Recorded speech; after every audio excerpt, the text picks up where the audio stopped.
Assalamualaikum warahmatullahi wabarakatuh.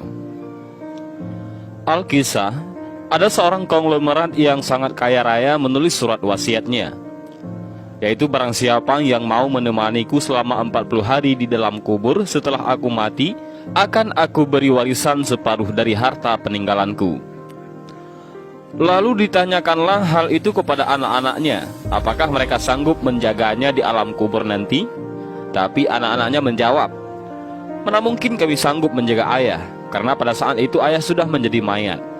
Keesokan harinya dipanggillah semua adik-adiknya, dan beliau kembali bertanya, "Adik-adikku, sanggupkah di antara kalian yang menemaniku di dalam kubur selama 40 hari setelah aku mati nanti? Aku akan memberi setengah dari hartaku." Adik-adiknya pun menjawab, "Apakah engkau sudah gila?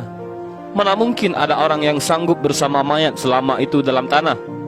Lalu dengan sedih konglomerat tadi memanggil ajudannya untuk mengumumkan penawaran istimewanya itu kepada para penduduk. Akhirnya sampai jugalah pada hari di mana konglomerat tersebut kembali ke rahmatullah.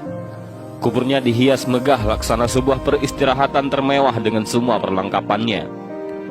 Pada waktu yang hampir bersamaan, seorang tukang kayu yang sangat miskin mendengar pengumuman wasiat tersebut. Lalu tukang kayu tersebut dengan tergesa-gesa segera datang ke rumah konglomerat tersebut untuk memberitahukan kepada ahli waris akan kesanggupannya. Keesokan harinya dikebumikanlah jenazah sang konglomerat. Si tukang kayu pun itu turut ke dalam liang lahat sambil membawa kapaknya. Yang paling berharga dimiliki si tukang kayu hanyalah kapak untuk bekerja mencari nafkahnya. Setelah 7 langkah para pengantar jenazah meninggalkan area pemakaman, datanglah malaikat mungkar dan nangkir ke dalam kubur tersebut. Si tukang kayu menyadari siapa yang datang. Ia segera agak menjauh dari mayat konglomerat.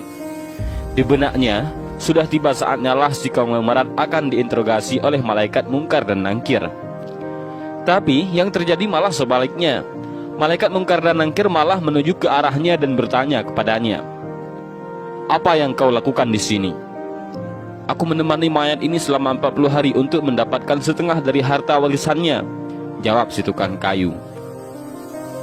"Apa saja harta yang kau miliki?" tanya mungkar nangkir.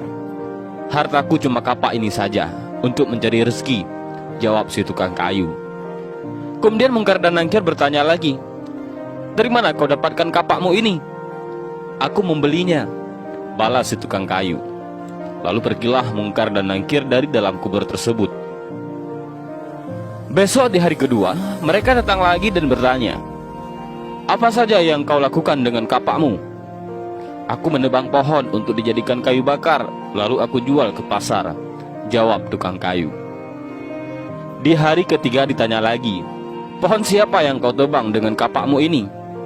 "Pohon itu tumbuh di hutan belantara, jadi nggak ada yang punya," jawab si tukang kayu itu. "Apa kau yakin?" lanjut malaikat.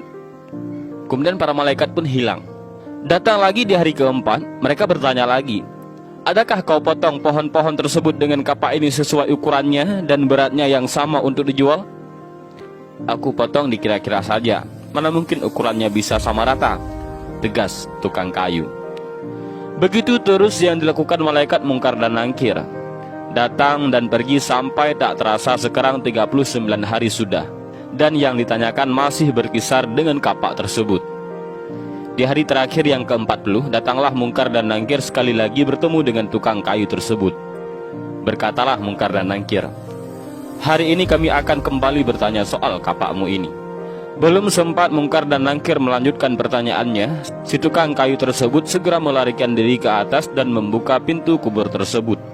Ternyata di luar sudah banyak orang yang menantikan kehadirannya untuk keluar dari kubur tersebut. Si tukang kayu dengan tergesa-gesa keluar dan lari meninggalkan mereka sambil berteriak, "Kalian ambil saja semua bagian harta warisan ini, karena aku sudah tidak menginginkannya lagi." Sesampai di rumah, si tukang kayu berkata kepada istrinya, "Aku sudah tidak menginginkan separuh harta warisan dari mayat itu.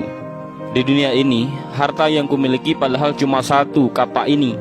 Tapi malaikat mungkar dan nangkir selama 40 hari yang mereka tanyakan dan persoalkan masih saja di seputar kapak ini.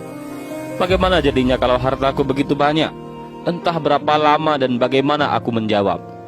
Dari Ibnu Mas'ud radhiyallahu an dari Nabi Muhammad sallallahu alaihi wasallam bahwa beliau bersabda, tidak akan bergerak tapak kaki anak Adam pada hari kiamat hingga ia ditanya tentang 5 perkara, yaitu umurnya untuk apa dihabiskannya, masa mudanya kemana dipergunakannya, hartanya dari mana ia memperolehnya dan kemana dibelanjakannya, ilmunya sejauh mana diamalkan. Hadis riwayat Tirmizi.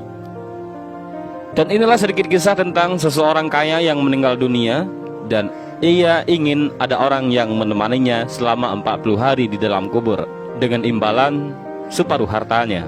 Namun orang yang berhasil melakukan tugas tersebut malah tidak menginginkan harta si orang kaya itu. Dan mudah-mudahan kisah singkat ini bermanfaat bagi kita semua. Amin ya rabbal alamin. Wallahu a'lam bishawab. Assalamualaikum warahmatullahi wabarakatuh.